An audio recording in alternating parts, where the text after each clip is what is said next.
الحمد للہ کفا وسلام علی عبادہ الذین اصطفیٰ، اما بعد۔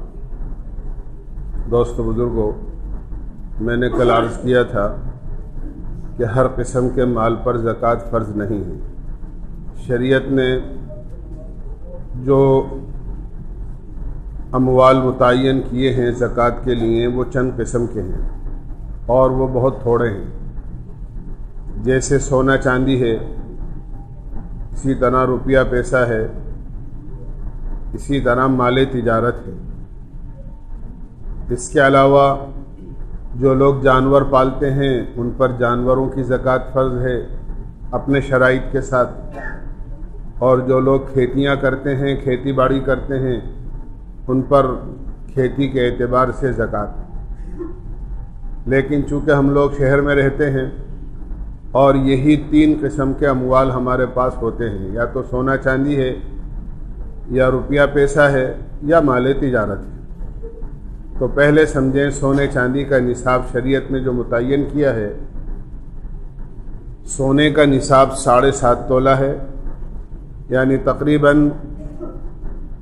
87.5 گرام تقریباً، اور چاندی 52.5 تولہ ہے، یعنی 612 گرام کے قریب۔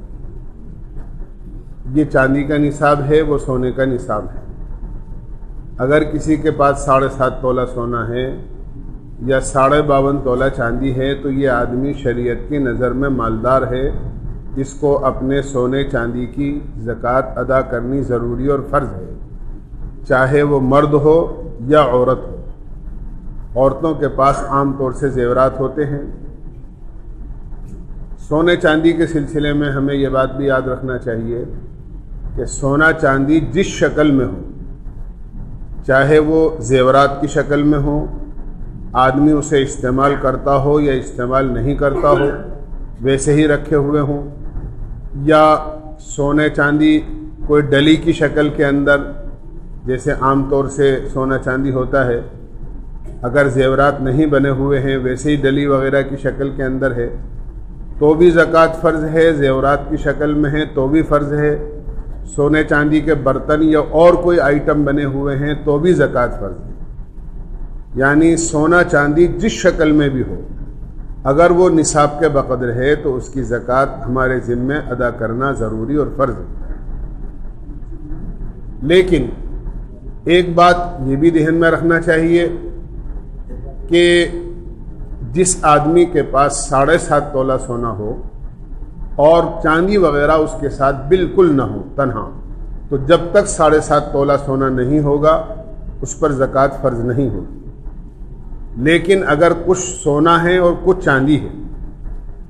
تو دونوں کو ملا کر یہ دیکھیں گے کہ اگر دونوں کی قیمت 52.5 تولہ چاندی کے برابر ہو جاتی ہے تو بھی یہ آدمی صاحب نصاب سمجھا جائے، اور اس کو دونوں کو ملا کر جو بھی اس کی قیمت بنے گی، اگر 52.5 تولہ چاندی اس میں آ جاتی ہے تو آدمی کو زکوٰۃ ادا کرنی ضروری اور فرض ہے۔ جیسے مثال کے طور پر ایک آدمی کے پاس 2 تولہ سونا ہے، 10.5 تولہ چاندی ہے، نہ تو سونے کا نصاب پورا ہے نہ چاندی کا نصاب پورا ہے، لیکن اگر دونوں کی قیمت معلوم کی جائے کہ سونے کے اتنے پیسے بنتے ہیں، چاندی کے اتنے پیسے بنتے ہیں، جب دونوں کے پیسوں کو ملایا جائے تو اتنے پیسے بن جاتے ہیں تقریباً 40-42 ہزار روپے کے آس پاس، تو ایسے اتنے پیسوں پر زکوٰۃ فرض ہے۔ تو آدمی کو سونا چاندی دونوں کو ملا کر اگر اس کی قیمت 52.5 تولہ چاندی کے برابر بن جاتی ہے تو بھی یہ آدمی صاحب نصاب ہے، اس کو 2.5% کے اعتبار سے اپنی زکوٰۃ ادا کرنی ضروری اور فرض ہے۔ اللہ ہمیں عمل کی توفیق نصیب۔ سبحان اللہ بحمدہ، سبحانک اللہم وبحمدک، ونشہد ان لا الہ الا انت نستغفرک ونتوب الیک۔ صلی اللہ تعالی